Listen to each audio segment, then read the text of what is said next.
Bonjour à tous et à tous, j'espère que vous allez bien. Aujourd'hui, je voudrais vous parler de laïcité. Alors, je vous préviens, je n'ai rien contre la laïcité à titre personnel. Je trouve que c'est une doctrine, un concept intéressant, pour lequel, à la limite, j'ai été élevé. Enfin, la France que j'ai connue, c'est la France républicaine, laïque. Il n'y a pas de problème, sauf que le monde a changé. Moi, j'ai plus de 40 ans maintenant. Le monde a changé entre l'époque où j'étais à l'école primaire et aujourd'hui.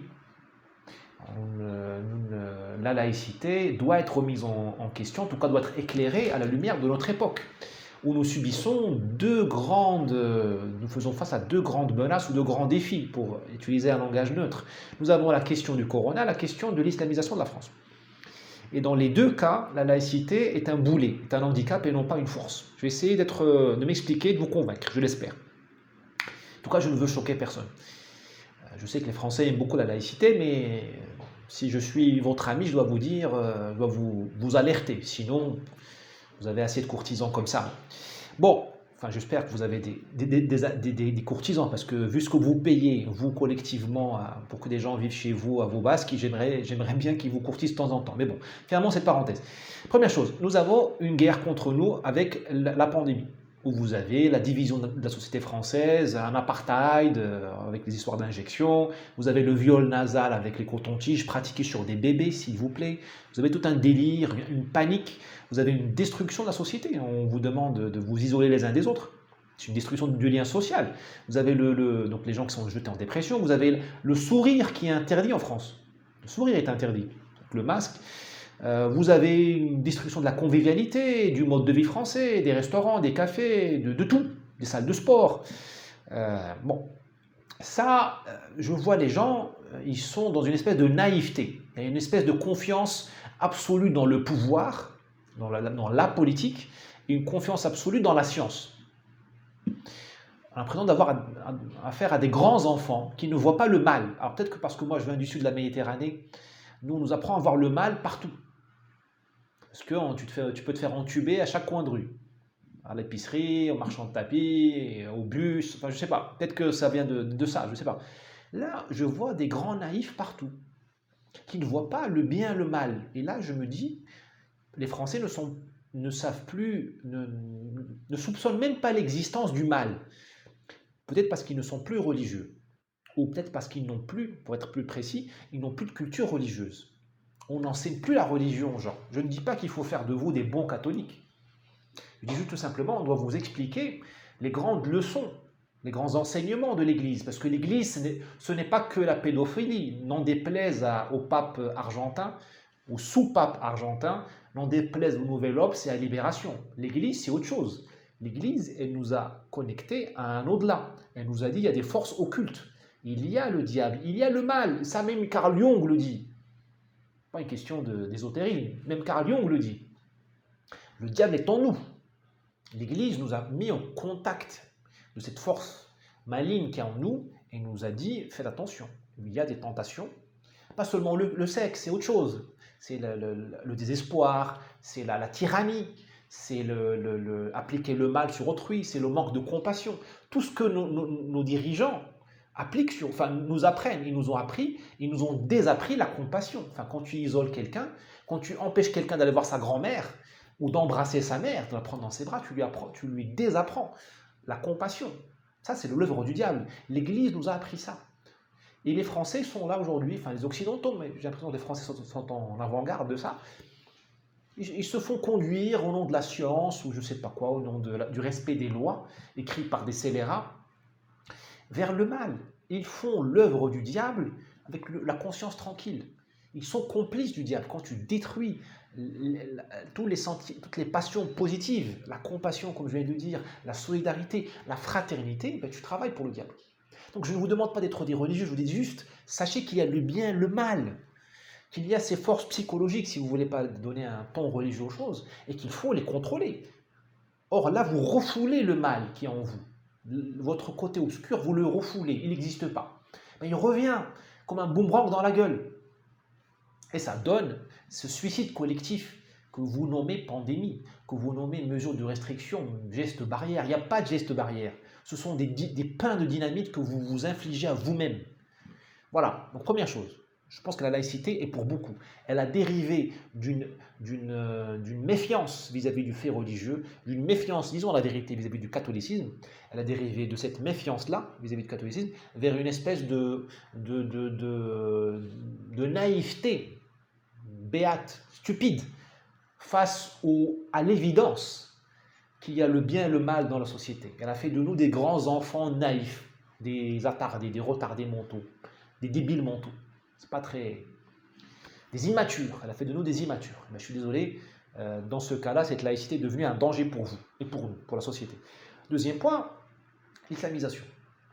L'islamisation. La laïcité a été faite pour casser la gueule à l'Église catholique. Soyons très sérieux.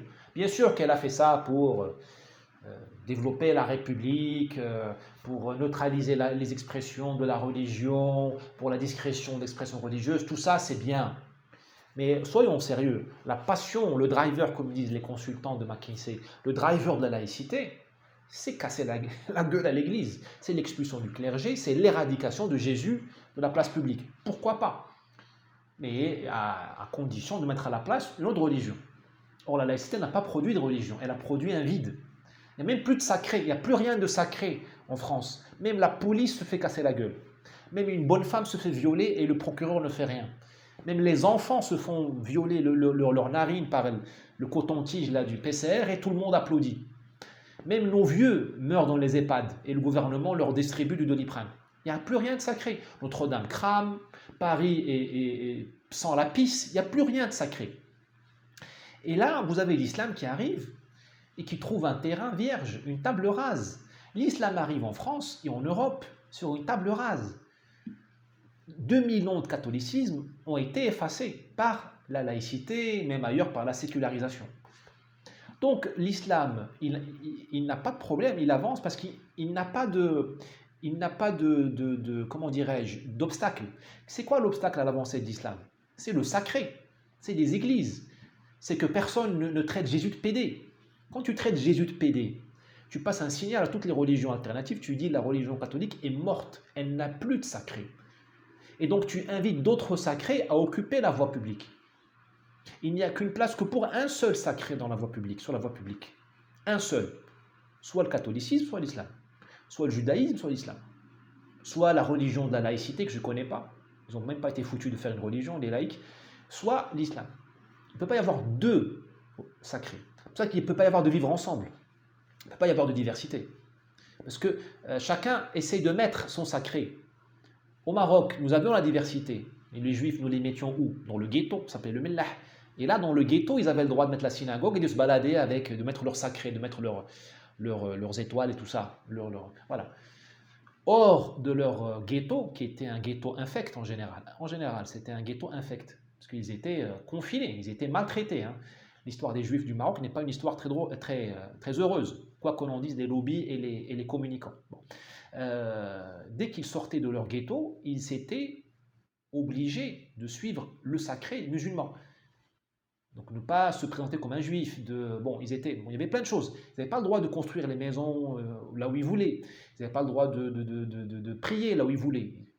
Parce qu'on ne souffre, il n'y a qu'un seul sacré qui est possible. Parce que le sacré, c'est un symbole. La croix, la croix par exemple, les icônes, ils te mettent en contact, ils te connectent avec une partie de toi qui est subliminale, qui est ton inconscient.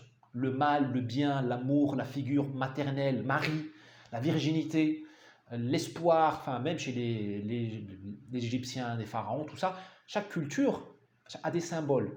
Et ces symboles, ils sont collectifs. Il n'y a pas de symbole personnel. C'est comme une marque, c'est comme Givenchy ou Louis Vuitton ou Coca-Cola. C'est une marque, elle est partagée. Nous sommes des animaux sociaux. Notre religiosité, notre symbolique, elle est collective. Et elle est visible, elle est publique. Donc il ne peut pas y avoir deux marques l'une sur l'autre. Coca-Cola et Nike, pour prendre cet exemple bancal. Il peut pas avoir la croix et la Mecque sur la même icône, tu vois, sur le même mur. Non, il n'y a qu'un seul symbole, il n'y a qu'un seul sacré. Et là, l'islam, il a ses banco, ses cartes blanches. Il avance. C'est les mosquées, c'est le voile islamique, que des symboles. Il occupe, il a raison. Stupides sont les laïcards qui ont éradiqué les symboles catholiques, ils n'ont rien mis à la place. voyez ce que je veux dire? Vous voyez le danger qui arrive? Vous voyez pourquoi la laïcité est une arme qui a été retournée contre vous, chers amis français. Vous vous tirez des balles dans le pied. Parce que votre laïcité, elle n'a plus de sens, elle n'a plus d'objet. Elle a déjà fait la peau au catholicisme. Et là, elle est, comme on dit en anglais, idle, elle est oisive. Voilà, c'est comme si quelqu'un, c'est une baïonnette, et vous passez votre journée à donner des coups de poing sur la baïonnette, bah, vous allez vous trouver le poing. C'est ce qui arrive à la France. D'où la misère française sur tous les plans. Misère spirituelle, misère politique, suicide. Ce pays fait du surplace parce qu'il n'a plus de solution, parce qu'il s'obstine à réchauffer des plats morts, à ranimer des cadavres. La laïcité a accompli sa mission historique. Elle a tué le catholicisme. C'est fini. Maintenant, il faut la revisiter ou l'obliger ou la dézinguer carrément. Je dis dézinguer la laïcité, ça ne veut pas dire redevenir des talibans ou redevenir des jansénistes. Hein. Non, je ne dis pas autre chose. Je ne dis pas ça. Hein. C'est pas ressusciter les ordres religieux en France. Non, il y a quand même, on peut réapprendre le religieux sans devenir des tartuffes ou enfermer les femmes enfin, tu me diras, les catholiques n'ont jamais enfermé les femmes à la maison, mais bon. Vous voyez ce que je veux dire? Je dis pas, il faut pas être caricatural. On peut, soit on la remplace par autre chose, soit on lui demande, on exige d'elle qu'elle produise du sacré. Moi, je l'en crois incapable. Mais bon, vous pouvez peut-être me convaincre du contraire. J'espère que cette vidéo a été utile. À bientôt.